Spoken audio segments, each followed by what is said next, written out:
And I figured out last episode that we're already live, even though it tells us that we're going live. It had me saying we're gonna be live soon, and I just saw you walk back in. oh wow, it's so delayed. I'm so conscious about the millennial pause they call it, because we're used to the days where you press record and it takes a second. So you see it on TikTok, you can spot millennials because we always like have that second pause. Anyways, this is true. Hold on. This is a production here.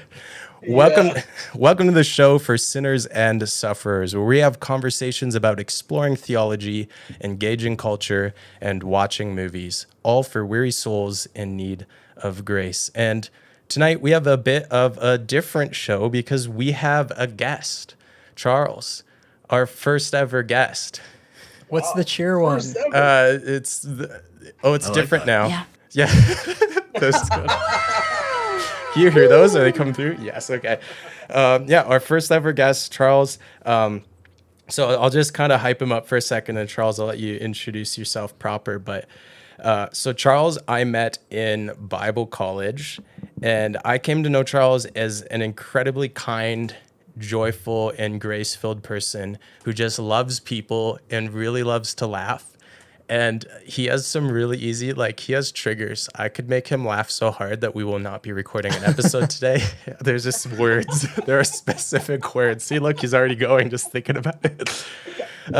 Charles is currently a youth pastor in North Vancouver, and he also runs a nonprofit called Hope U, which I understand to be, and I'll let you explain this better, but Hope U is an organization that approaches conversations about racism, injustice, and marginalization with the perspective that there is hope, that racism doesn't have to be assumed, that, the world and white people aren't just permanently broken, but that we can actually have unity. Is that fair, Charles? Yeah, I would 100% agree with that.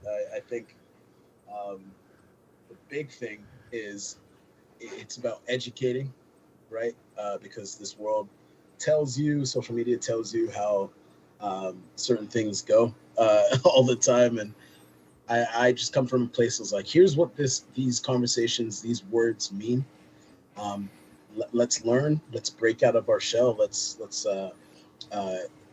break into the uncomfortable zones of our lives, and then we move forward into hope and into love and into unity. Yeah. Awesome. Yeah. So in this episode, we wanted to bring Charles on to join a conversation that we've been having. A few episodes ago, we talked a lot about Hollywood and about representation, the good, the bad, and the pandering. And then also about the church and how we see the church sort of being influenced by these cultural norms and by sort of Hollywood's approach to these things. And because of Charles' work and his ministry, I thought he'd be a really good person to bring in to be part of that conversation. But I'm going to roll our intro before we forget. Okay. And it's going to be delicate because I had to crank the computer volume to make Charles loud. So let's see how this goes. Do you know what button it is? This one. Nope. What? Wait, yes. I'm rolling the intro.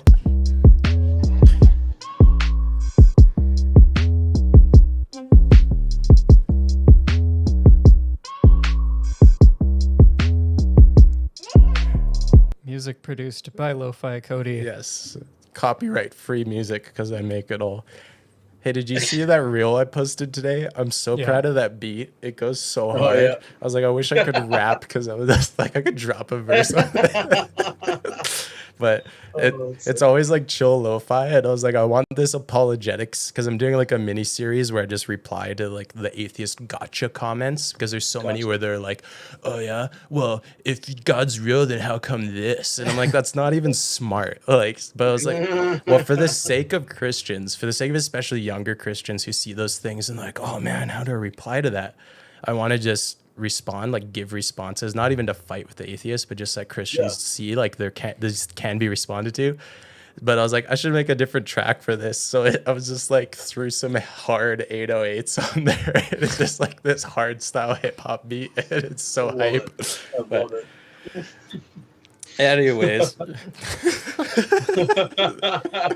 This is like This is what I looked forward to with the episodes. It feels more like we're just having a Skype call, which we kind of are, but Yeah, well, and that's what's nice about live. And I have noticed like our YouTube viewership is going up, but our like audio listens have gone down. And I'm like, that kind of makes sense. It's probably annoying to be listening to this audio, but when you're actually here in the video, it's really fun. 100%. But yeah, so Charles, we wanted to start out because we talk a lot about movies that we watch and all that sort of stuff. And Kyle and I kind of watch a lot of the same things, other than that he apparently likes musicals for some reason. Which maybe are you gonna come to his defense? Yeah, there we go. I was actually hoping. I mean, depending on what the musical is, you know, like what kind of like give me like your top 2, ones? 3. Oh man. Musicals. Well, Sound of Music has to be up there for sure. Can't do it. Okay. Can't do that. Sound of Music. I actually watched it a few weeks ago. Just randomly. It's 3 hours. It's so well. Wait. It is a long. Yeah, it's a long movie. And High School Musical 2, obviously. Yeah, that's good. Great one. I'll give most musicals a try. Does Wizard of Oz count? It's a musical? Yeah. Probably. I guess. There's a lot of music in it. Well, I mean, then there's like, what was it, Teen Titans Go?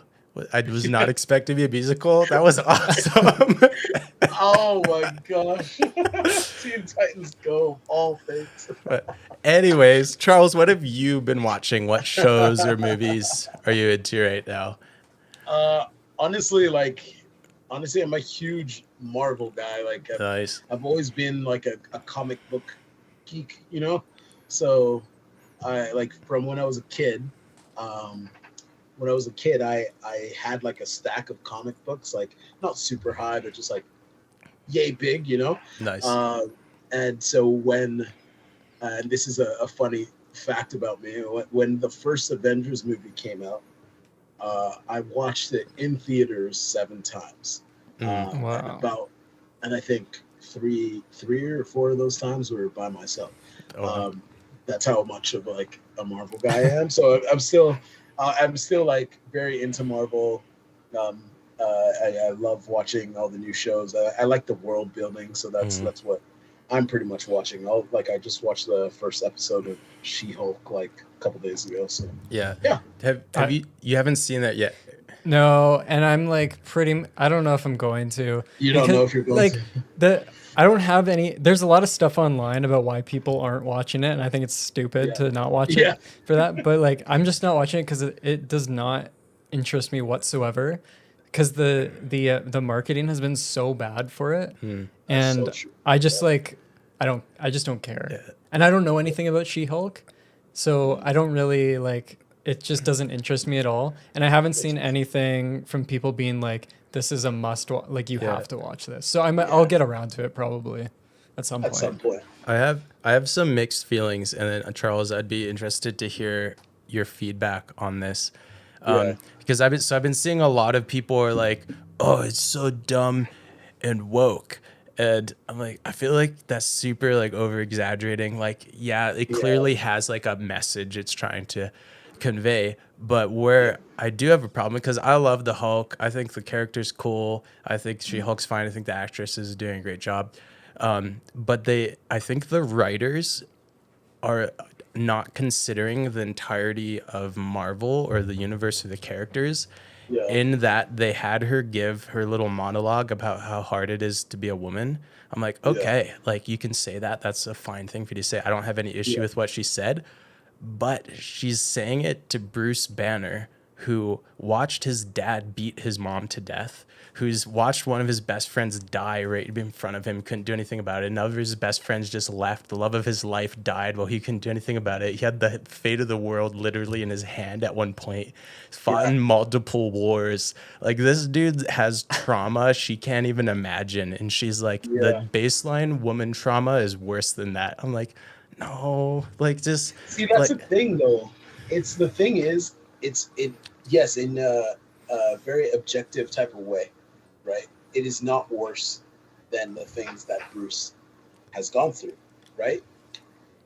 This is where people get frustrated though, when like, say we say something like against it, we say, oh no, like, why is she saying this? You don't know what Bruce is. The reason is that people get frustrated is because they feel like the baseline woman trauma is still not heard and something done about it in this culture now. So even though objectively, you do this, you do go through things, but like this man literally burnt his arm, lost his girlfriend, lost his family, lost his best friend. Like, yeah, objectively, this guy has had it a lot worse than you. Yeah. Right. But people get mad because, you're not, but still nothing is done about the baseline traumas that we go through every day. Mm. And I understand it, but it's just like nobody wants to like open up like the conversation to that level. Yeah. Right. So they just get mad about either one side says it's a woke thing, and then the other side is just like, you're not listening to us, blah, blah, blah. Yeah.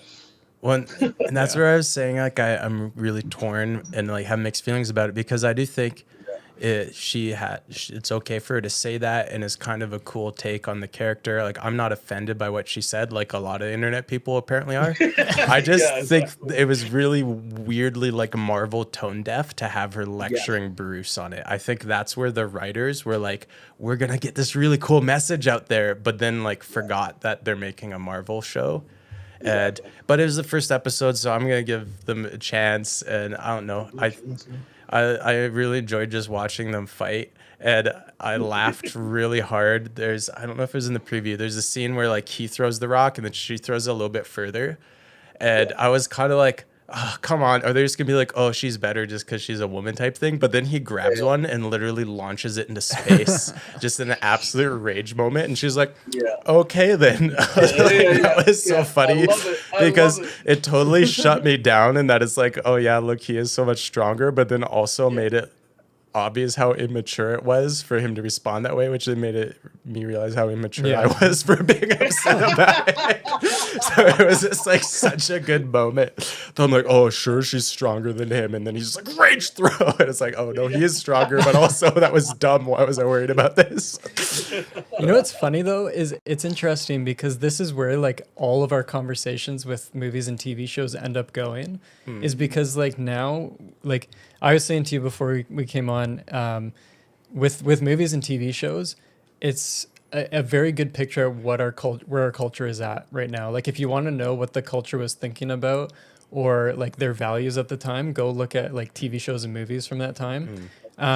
Like even for TV, like they would not show a scene of a bathroom for so long because it was seen as like taboo, and then like now you have whatever on TV. But like I think it's funny because like you're watching the show, and immediately like our thought is, okay, so we have this new woman superhero, so there's representation for women. What else are they going to fit in? And that's like kind of our immediate thought with viewing movies now. And it's like, how are we gonna balance it out? But I think it's a good example of like, how is representation supposed to be done in shows where it can actually be done well, and when is it done poorly? I want to shout out Prey again. Have you seen Prey, Charles? No. It's like the what's the word? Like the prequel to the Predator series. And it's about like the is it the Comanche? I forget now. It's like a specific native tribe, but it's so tastefully done that like they're just exploring their culture, and it actually makes sense. It actually fits the premise, but also strong female lead who succeeds, but like in this sounds weird, but in a feminine way, because like the typical, like, we need a strong female lead, let's make Captain Marvel. She's literally just does man things and punches harder than men. I'm like, that's sort of weird though, because you're just making her like, it's like, oh, she doesn't need no man. I'm like, well, can't you have a strong female lead who's strong and also like traditionally feminine for those people who aren't like roided out or have superpowers? And I think they did that really well. And that they showed her vulnerability, that she wasn't like just brute strong enough, but she was way smarter than this thing. And that's how she won in the end. Spoilers, she wins. Oh, come on. Yeah, it's still worth watching. It's such a good movie. But I guess kind of changing from, it's been women for some reason that we're talking about, but just for the perspective of like race and representation in film, I guess, like I feel like from my white guy perspective, like it's been getting better and there's been really good representation in film. But I wonder from your perspective, like what do you think of this? Like, is representation necessary? Is that meaningful to you? Like, are black superheroes important? Like, was it really exciting for you to see a black superhero instead of just more white guys? Like what does that mean for you? Yeah. So yeah, to answer this, I'll go back to me as a child, right? One of my favorite superheroes growing up, before it turned into like the normal type of superheroes in terms of um, Batman, Superman, whatever it was. Mm-hmm. My favorite superhero growing up was Spiderman. Nice. Now, Spider-Man, I realized because there was conversations, right? Because some of the comic books that I had, some of the comic book runs I went through, Spider-Man wasn't like he never took his mask off for a long time in some of the comic books that we had. And I had this conversation with a bunch of my friends in the UK. So I was about 7 years old. And I remember this conversation, right? Because the circle of friends that I had were very multicultural. So like one of my best friends, he was from Colombia. He's Colombian and Spanish. And then another one was Portuguese. Another one was Indian. And then we had some English white people as well. So it was like very close group of friends, as close as you can be when you're like 7 years old, but close group of friends from all over the place. And I remember this conversation, and I don't know why I remember it, but it's obviously meant a lot. Was, oh, imagine Spider-Man. Oh, he's definitely Colombian. Oh, Yeah. no. Spider-Man's Indian. No. Are you serious? You see the way he jumps? He's a black guy. Like all this kind of stuff, right? Yeah. We would have this conversation, right? And we realized that when that was us reaching for somebody that looked like us, right? But even though it didn't look like us, right? He was another like white superhero, but the mask allowed us to imagine ourselves being in that situation, right? Yeah. Now, growing up, I can't tell you how stoked I was when I saw Blade. Blade was sick. Like, I loved Blade, and I was like, I think the first time I watched it, I'm not gonna lie, I was super scared, but I felt like I had to watch it because this is something that's like huge and important, right? And at that time, you're like maybe when we watched it early teens or like preteen type of thing, and just I loved it because it was like this. It's a superhero. It's in the comics, right? And he's an important part in the movie world because I was very into entertainment, right? Like I love TV shows, I love movies, I love watching all sorts of things that my friends at times would be like, "That's so lame. Why are you watching that?" Like Titanic or something, right? But I always loved that world. And yeah, like at a point I thought I was going to become an actor, right? Because of things like this. When I saw Blade, excellent. Now in my older years, my more adult years, Black Panther comes out. Yeah. Right? And I love the movie. I don't think it's the best Marvel movie because I saw a thing that says that, the best movies and Black Panther was number one. I was like, guys, stop. I was like, stop it. But like it was a really good movie. Very good movie. Yeah. Definitely not number one, but really good movie.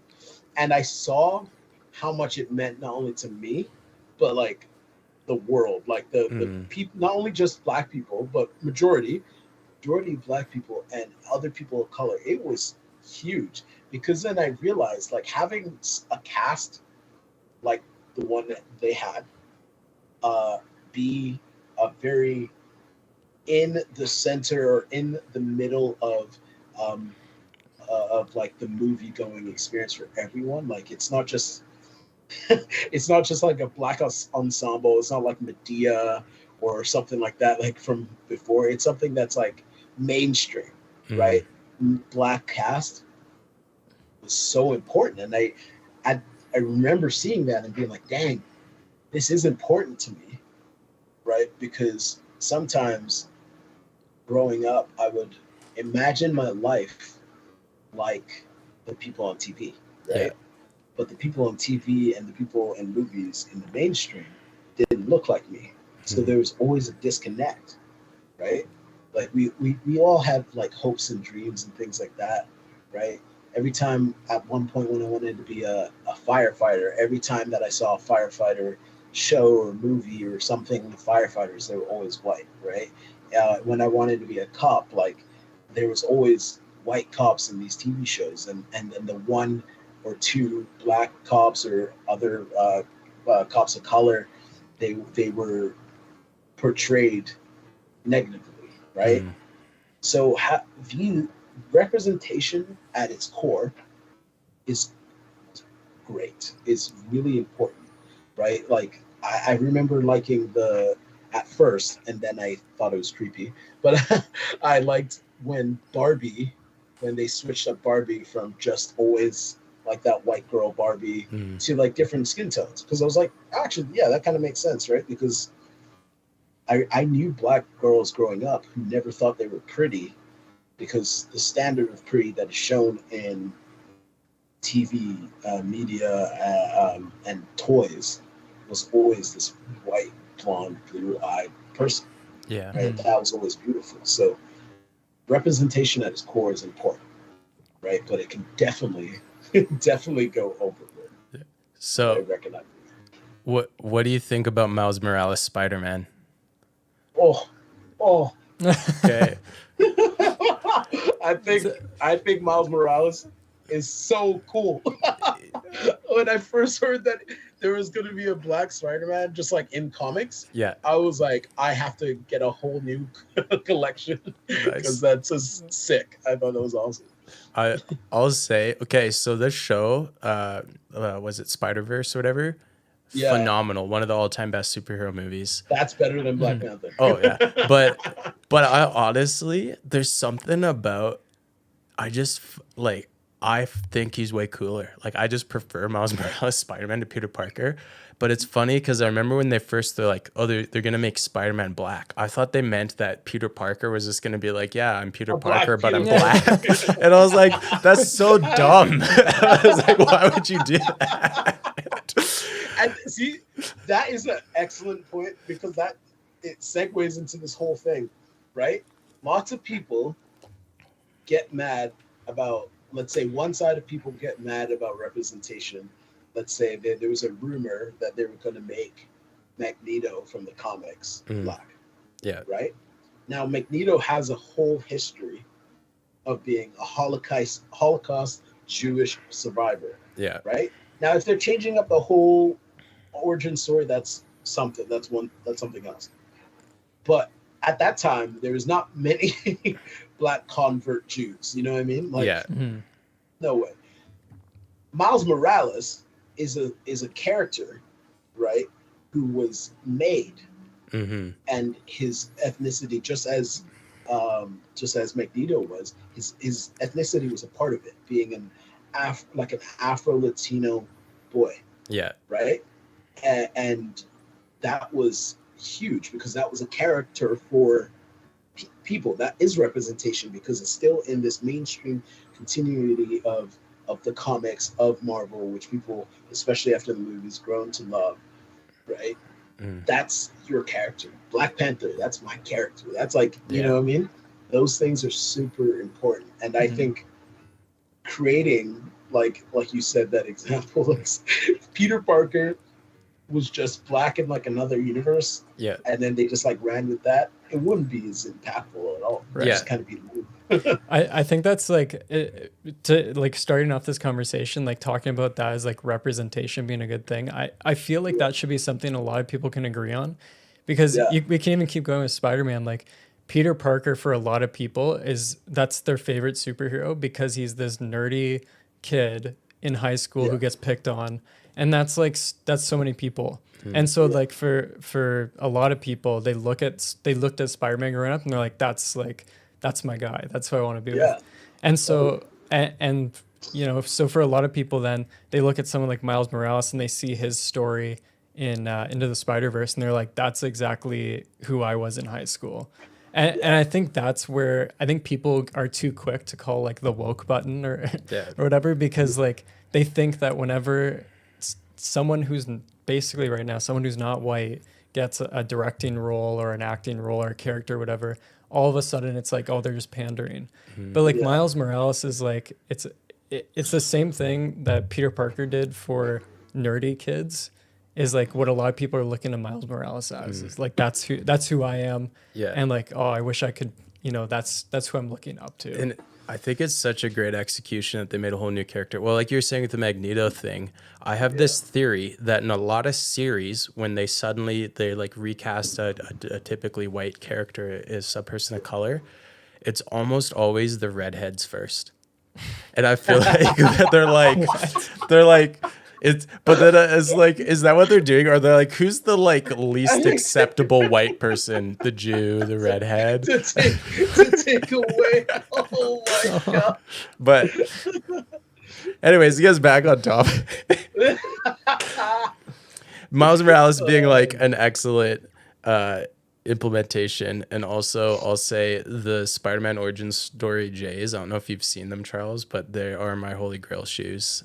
If I had $4,000 to only spend on shoes for some reason, those 100%. Are just cool. I don't even know if I'd wear them, but I would only wear them to like a wedding, like my wedding. So nice. Anyways, I'll show you later. But can you think of like a standout example that didn't land, where it was clearly just someone trying to capitalize on the same idea with like, oh yes, representation's trendy now, let's try this? Can you think of one that you're just like, nah? I can't think of one like on the top of my head, but I've recognized. You guys talked about Batgirl, right? Mm-hmm. Now there was a TV show Batgirl, right? As well as the movie that just got canceled. Yeah. Right. Now the TV show, there's one. What's her name? Ruby Rose. Okay. Ruby Rose was the main Kate Kane. For one season, and then she didn't like how production was going, whatever it is, she quit. Right, and then they hired a new girl to take over, and instead of recasting Kate Kane, they made a whole new character, right? That from what I remember, comic book wise, isn't a comic book character. I could be wrong. But recast it, like just a whole new character came in to take the mantle of Batgirl, right? Or Batman. And it was this black girl who took the role. But for me, watching the show Batwoman, I was like, it was jarring. It was jarring not because, oh, there's a black girl now. Like, no. It was jarring because you had like the story that you were building, right, made sense. Now, if the actress who wanted to do this role doesn't want to do it anymore, I get it, right? Mm-hmm. But I felt like they purposely were like, we're not going to recast the role of Kate Kane, right? So we can have some representation in the lead role. Yeah, that was the one that was like, this is a little jarring because, and even though they created a character for it, which just recently I just said how I like it's a new character, but in a situation like this, it was just jarring because you had a story, right? You had something that people were following, but then you like, nope, switch up because of the name of representation. But again, it wasn't the core of what representation is. Yeah, it was just, that's where I believe it's pandering, right? I can't tell you the absolute like intentions of all those people behind closed doors, but it seemed like it was just a pandering attempt. Yeah. Right? Charles, have you seen Get Out?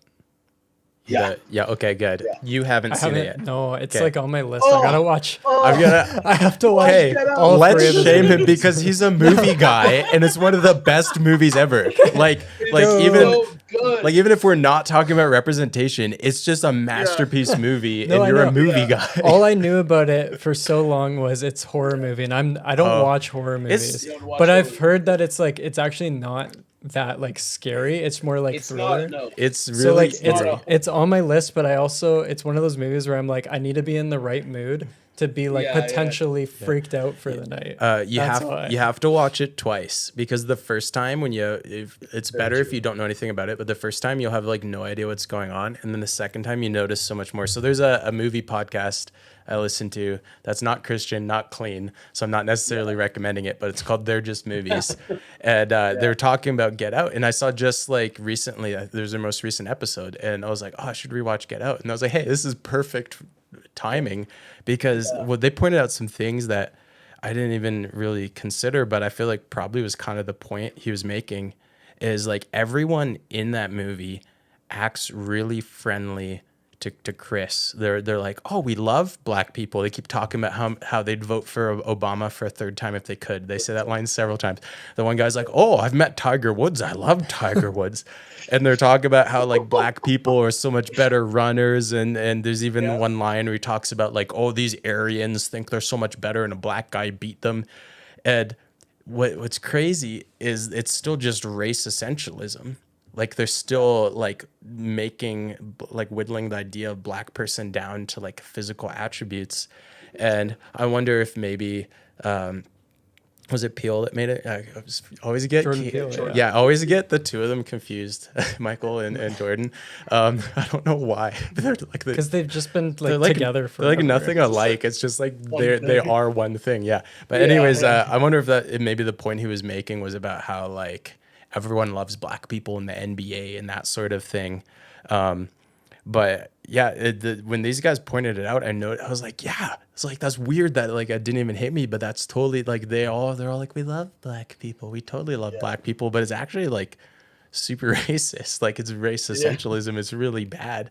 And I guess like, I wonder if like so maybe we beat movies to death. We can move on. But I wonder if you've seen like that sort of behavior in white people in like Christian contexts, like at Bible college or in churches, where we're like, yeah, we love black people. And it's like really ingenuine. Like, have you experienced anything like that? Oh, yeah. Yeah. Oh, yeah.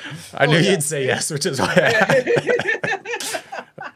it's so funny, man. Like, the thing is, so again, like, just I'm connecting all of this, but like, the reason, like, part of the way I communicate and educate in Hope U is by telling my stories, right? Like I'm just like I'm not like a doctor. I don't have a PhD in racial tension or whatever it is. Like I'm just educating through my story, right?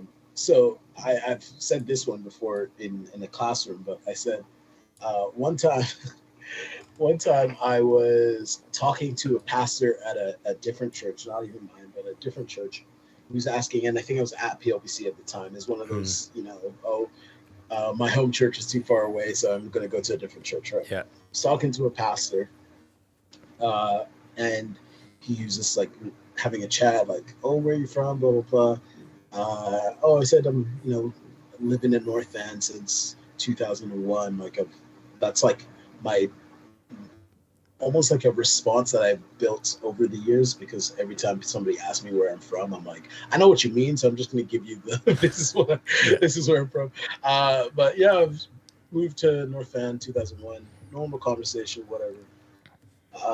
Then he was just like, oh yeah, who's your favorite preacher? And I'm like, actually, and at that time it was like it was a guy down the street from our Bible school. I was like, oh, Mark Clark, like he's my favorite preacher, right? Like I love listening to his sermons and stuff like that. I was like, oh, I was expecting TD Jakes or and I was like, no.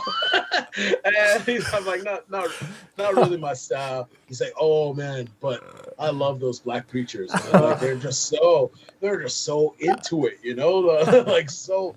Oh, I wish I could be a black person just so I could preach them. Oh my gosh. I'm just And I'm like, oh, okay, cool. Like, and then just got to move on from that, right? But like, my empathetic embarrassment is so. I was just like, I grew up in the culture, right? Yes, go to church, right, and you see these people, like these preachers, and the way that they talk and all that kind of stuff. I have never been like that when I talk. Never. Not like when I'm doing a sermon, when I'm talking to Hope You stuff. I've never been like overly like that ever, right? Yeah. But the amount of times in a Christian circle, I've been asked about people like that, or told, why can't I be more like that? Is so asinine. It's just like ridiculous, you know. Like I am me, right? Yeah. I'm not my skin color. I am me, right? And that's a huge part about racism and all the branches it is. Because I'll tell you guys this, like the way I talk about racism is I talk about racism as a whole tree, right? The trunk of the tree and the roots of the tree is what we, the true definition of racism is, right? That's the trunk. Now, out of the trunk into this tree, there's obviously all these different type of branches, right? That aren't the tree in itself, but they have been built off of, they've grown out of what racism is, right? So I say things like the privilege conversation, colorism, what else can you say? Like so many different other things that maybe are trigger words to this culture right now. But these conversations that I have, I've never said that person hates black people, right? Or that, but I say that person idolizes the wrong thing about black people. That's for sure. Right? Like I'm not, I am not TD Jakes. I'm not TD Jakes, and I never will be. But I am Charles, who has many different influences in not only the culture that I grew up in, but the Christians that I was surrounded by, right? So yeah, like it's happened a lot, and I'll tell you one quick story that is burned in my head. That always, like anytime I talk about race and church stuff, this is where I believe. So there was this church, this young adults church. Won't say the name of the young adults church. Cody, I think you would know that a bunch of POBC people early in our earlier years used to go to every Sunday night, right? We go to this church. Now, one time I went with like maybe 3 other people from POBC. We went to this church. I cannot tell you what the entire sermon was about, but what I can tell you is the guy was talking, the pastor decided to read a letter. I was there for that. You were there? Okay. Go on.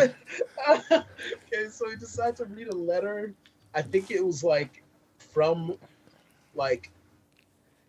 a person who was like very anti like just a racist person to Martin Luther King in jail. And in this letter, the N-word is like splattered through the entire letter, right? And he's reading this Sunday night sermon. It's quiet. Everyone's like into it. He starts reading it, says the N-word multiple times. Every single time the N-word was said in this place, I am sitting on the left side of these pews. Like there's a bunch of people, young adults there, whole bunch of them. I'm sitting on these pews listening. Every single time the N-word was spoken, the entire congregation just turns and looks at me. And I was like, this is the worst thing ever, right? It sucks. Like it really does. And the only way I can explain the feeling it could be is like, imagine that someone, and I know this is a off kilter type of um, example, but imagine there was someone who came to church, say first couple times, right, and they know that that person struggles with addiction, right?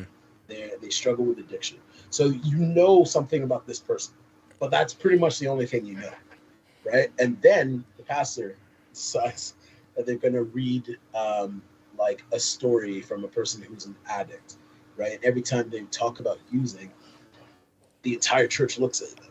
Yeah. Now, how is that person going to feel, right? Are they going to feel welcome? Are they going to feel, that they're part of this community, that they're being talked into and built up? No, that's not what they're going to feel. They're going to feel ostracized. They're going to feel that this is not the place for them.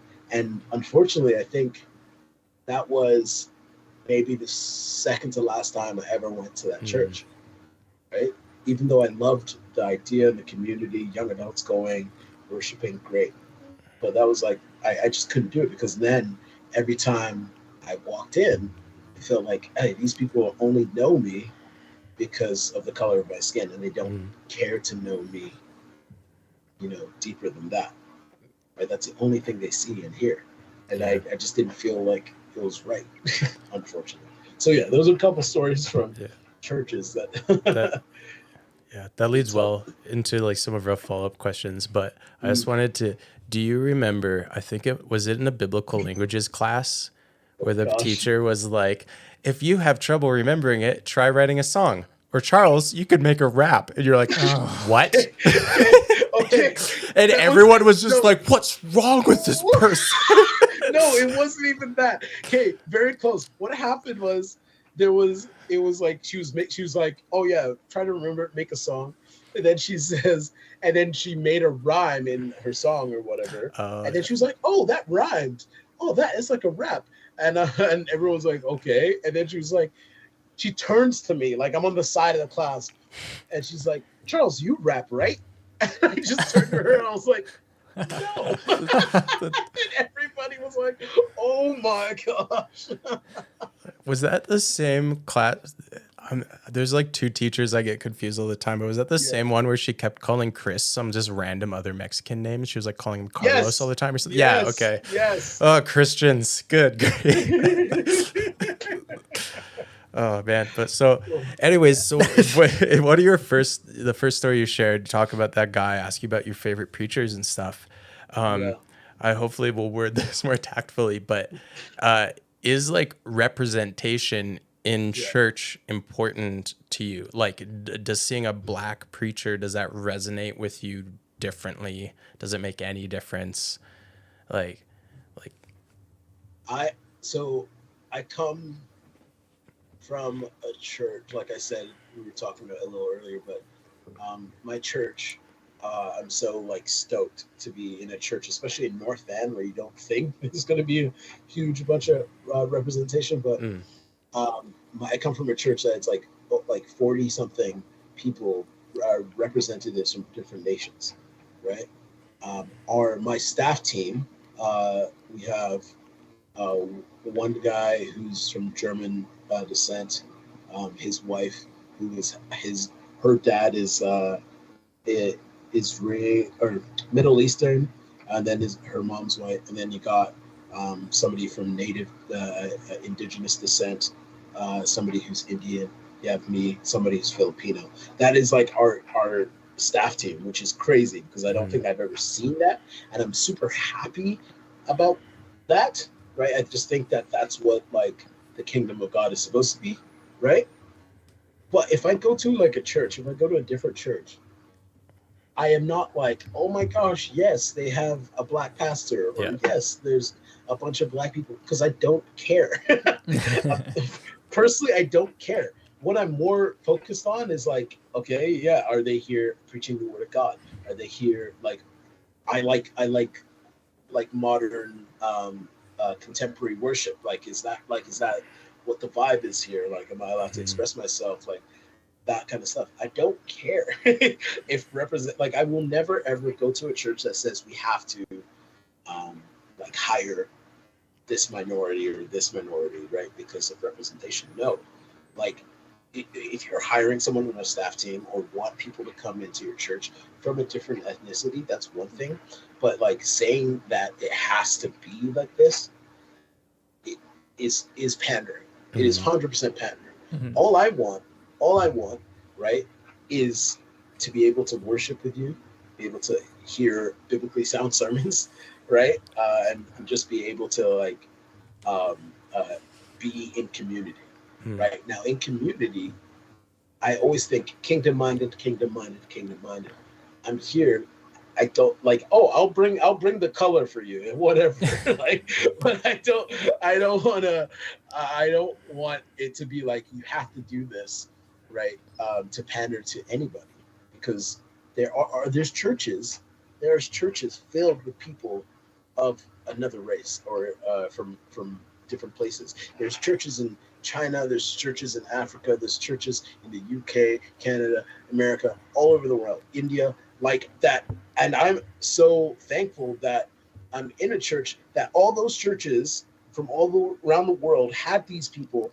And then when these people moved on into their life, they came to our church. That's great. That's amazing. But we don't need it to be like, I don't need a place, the church down the street in North Van, to go on a rampage to try to hire a bunch of different black people to for representation wise. This doesn't make sense. What we should do is be kingdom minded, right? In everything. We're trying whoever we want to hire, kingdom minded, right? Whoever we want to bring into the church, what is our goal? Discipleship, loving, right? Kingdom, get them to the kingdom. That's what we're focused on. It doesn't matter who they are, what color they are. It's like, this is what we're focused on. And that's what I feel anyway. I like that. Yeah. Got to use it. There you go. I was waiting for you to say something really fire. I think I think this is really, really interesting as well, because like we were saying in the other episode, like because we come from certain backgrounds, people are like, you can't talk about certain things, right? And I think one of the things that we see is that I think a lot of people are just kind of scared of what they don't know, for one thing. So like in the church that I was at, so like Cody and I both ministered in a communities that were very much like white people, and it was like old, old, but like German backgrounds, English backgrounds, all that, right? And then what ended up happening at our church actually is there was a group of people from Korea that moved to town, and they needed to go to a church, so they started coming to our church.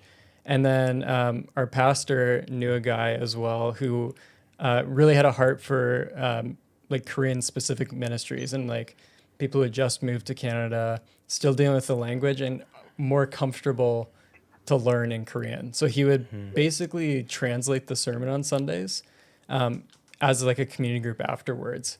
But what they did actually is that he was like, we want you to be in the service, so go to the normal service, and then after we'll do our community group, and I'll kind of, and but one of the things that I noticed is it took a while for them to kind of be more a part of the church, and it wasn't even their fault. It was like a bunch of people saw people who spoke a different language, and we're like, I don't know how it's gonna go if I go up to them and talk. And I think people generally are just like, it's this thing where you feel more comfortable with people that are similar to you. And I don't think there's anything inherently wrong with it. But there is a point where it's like, it gets really awkward and weird when you start bringing it up and you start saying like, oh, you might not enjoy this church because you're from a different country, or you're a different ethnicity than most of the people there. And so I think what ends up happening is a lot of churches try to work through that, and they're like, okay, so our congregation is very white, but how do we reach people of different ethnicities and different nationalities? And so people start trying to find ways that end up really being really awkward and cringy, maybe out of good intention, but it's just like unfamiliarity. So one of the things that I mentioned to Cody actually, and this is a few years ago, I saw a seminary, and they specifically made up a scholarship And I tried to find it. I can't find it anymore, other than a tweet saying, "Look at this new scholarship we have." But it was, "Hey, we've made a scholarship called the All Peoples Scholarship for our school, and if you're a BIPOC person, please apply." And it's like a Christian seminary, so their goal with it was so that they'd see more Black people coming to their seminary specifically. And so I was talking to Cody about that. I was like, I'd be really interested to hear what you have to say about that. Does that kind of stuff, is that helpful? Does that come across as pandering? Or is it just another one of those things where it's like maybe good intentions, but that's not how it's not going to do what you think it will. Honestly, from my perspective, it's almost everything you said. It's good. It can come across as pandering. It can come across as cringe, right? What I think it is, I 100% will still give hope into intention, right? What is the intention behind things, right? If that school's like, oh man, we want this place, this school, this seminary to be welcoming, like that people of color can come to this school, right? How can we open the door for them, right? Okay, so let's try this scholarship. See, maybe this will bless somebody who can't afford this other seminary down the road, and they can come here, right? And then it just feels like, oh no, like this is a place that I can belong, right? This is a place I can put my roots into, right? I don't know if that is specifically the way, right? With the scholarship, I think it's great. I think you should just have scholarships for all peoples, but I think of it like kind of, again, I'll go back to my experience in PLBC. My first year at PLBC, which was a long time ago, it was 2012. Was my first year, and that year, when it came to the amount of people of color, that was shocking to me coming in, right? Not shocking in a bad way, because I had a friend that was at PLBC the year before, and she was one of the only people of color at the school, right? She's Filipino, right? The next year, as I came in, right, there was more Filipinos that started coming to the school. By the time I graduated, there were so many Filipinos at that school. It was crazy, right? It was crazy, and I love it because I always call Filipinos the Black Asians in terms of like what culture sees us as, right? Sing, dance, play basketball, things like that, right? I saw this internally, naturally grow, right? I saw this happen because the school was a central type of figure in the community, right? They were in the high school that they shared facilities with, right? One person decides, you know what, I'm gonna go to Bible college. They find this school. They don't think about it at that time, especially. Nobody was thinking about, how many people of color are coming to the school. They didn't think about it, right? But I get there. One of my really good friends that I made there was from India, right? And he came from India to come to the school, which is great. Another really good friend of mine was Black, and he came from the UK, right? And we connected. This group of colored people were connected at the school, but the amount of people of color that were coming in grew naturally. We didn't say, "Hey, Filipinos, come to the school. We have a scholarship for you." No, it was it just grew naturally because, and I think it was easier back then to do things like that than now, right? But I think that it's a culture shift where your place is. It's not about just here's offering money, or here's an open invitation. It's a culture shift in your place. Are you going to reach out to your community? And your community could be whoever, right? But if you're, as long as you're open and welcoming to the community where you're planted, right, then those people will come, no matter who they are. I 100% believe that. Yeah. With the scholarship thing, I feel like, so like being on church boards and all this stuff, like my thought is always, well, and like you said, shouldn't it just be scholarships for all people? I'm like, I feel like when you make a scholarship that you're like, this is for like specifically Black and Indigenous people of color, it's like, it feels like you're kind of just surrendering that all your other scholarships are going to not those people. That feels like giving up when you're like, we're gonna make a special scholarship just like I just, so that would have been my pushback if I was on the board that made that decision. But it's a huge point. But it's so cool. Well, it's crazy because you're talking about school. Like we just shared horror stories of like professors and pastors involved in that community that were not good.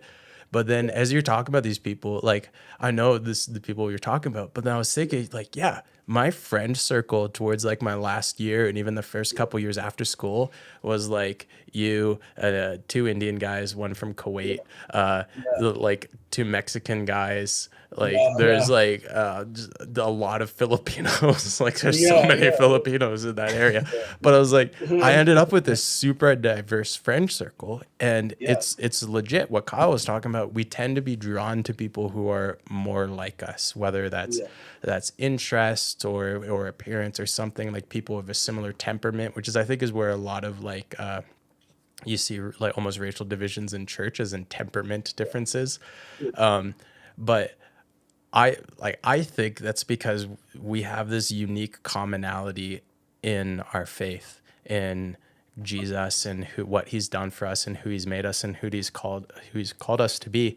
And one thing that I've said I've really appreciated about Hope you and all of your ministry and your work when you talk about this is because you really push against this idea that's like the common kind of like the liberal woke thing is this like all white people are racist and there's nothing you can do about it, and it's just going to be like you need to crawl on the ground and say we are worms and it will never be enough and there's never any like whereas you are like, no, let's have this conversation and we can have unity. And I wonder why, like what brings you to that? Why is that your view? Why do you have hope? Why do you believe in unity? Well, so I speak when I go do my talks in Hope U, I usually speak to a secular audience. Yeah. Right. Usually, or in a secular environment anyway. But the reason that I think the way I think is hugely because of my faith and me seeing it. Right. I've seen it in my church. I've seen it at POBC, even though there was in both areas, I've seen horrible reactions or horrible things said to me or others, but I've seen the unity. And then I always come back to the thing that we learned about in Bible school, about Imago Dei, right? The image of God, image of Christ. Like we are the image of God, the one who created us, right? And allow like the veil to be torn so that all people can come to the feet of Jesus and be like, you know what, I'll this what you did on the cross, I'll accept that gift and be a part of this church.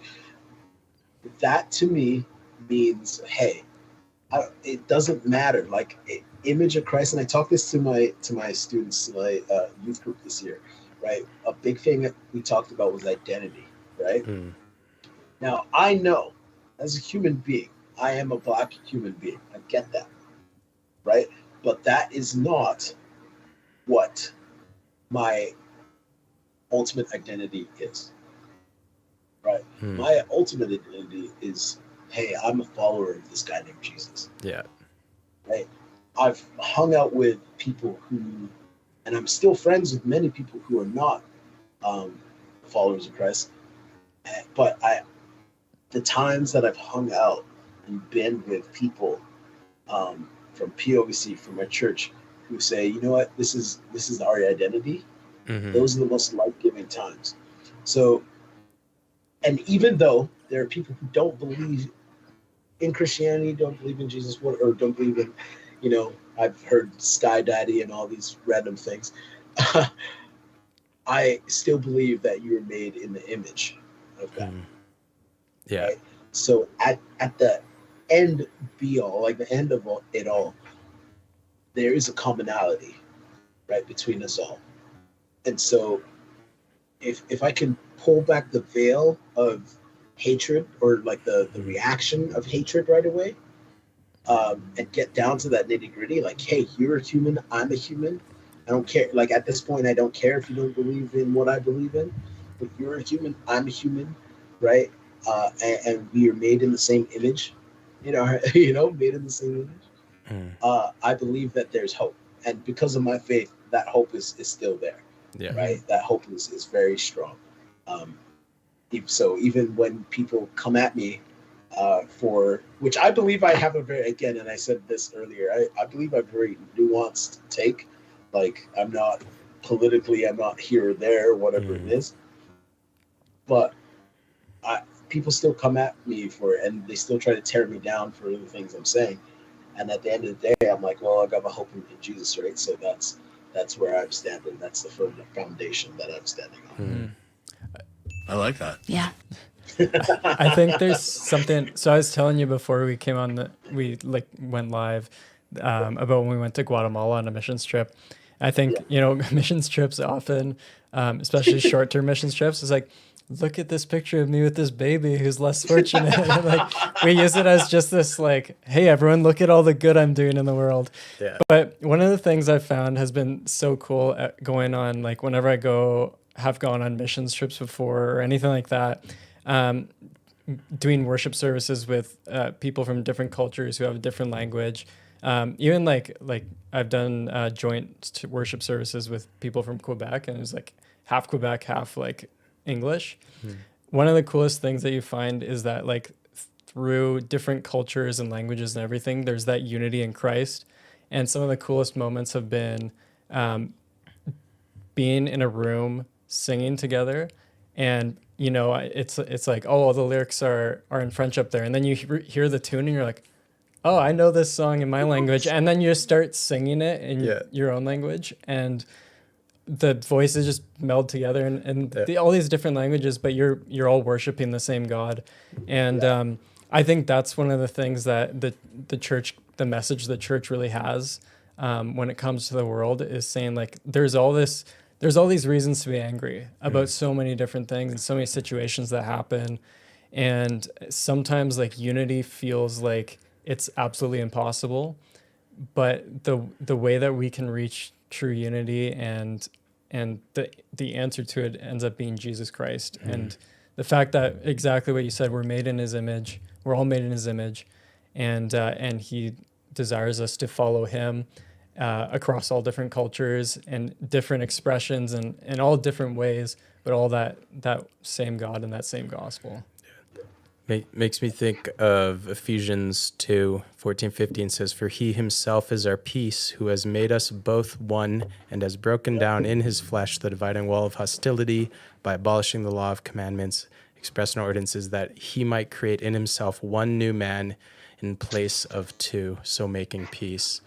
Like, when he's talking about just Jews and Gentiles in that case, but I think it applies to all people. Like we see the image in Revelation, it says people of every nation worshiping God together. And no, that's sweet. And I'm gonna read from Ephesians 4. This is kind of like one of those typical life verses for me, but it's when I wanted to start Hope You, this is like kind of the verse I kind of went to. And I know it's talking about, those all in Christ, but I'll just read it. It says, it's in Ephesians 4, verse 1. It says, "As a prisoner of the Lord, then I urge you to live a life worthy of the calling you have received. Be completely humble and gentle, be patient, bearing with one another in love. Make every effort to keep the unity of the Spirit through the bond of peace.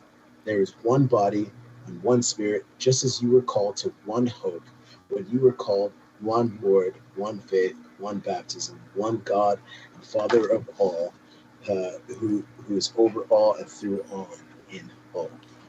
So that verse itself was one of the things that was like, you know what, it's about hope and unity, baby. Like that's what we got to focus on.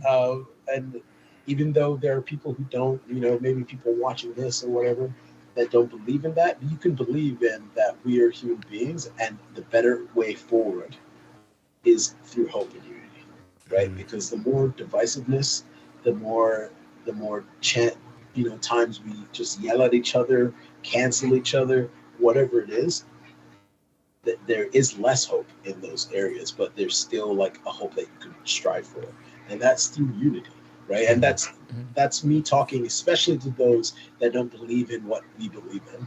Yeah. Right? Don't believe in that, fine, that's up to you. But hey, the better way forward is through hope and through unity. There's no doubt about it. The better way forward. So strive for that as much as you can.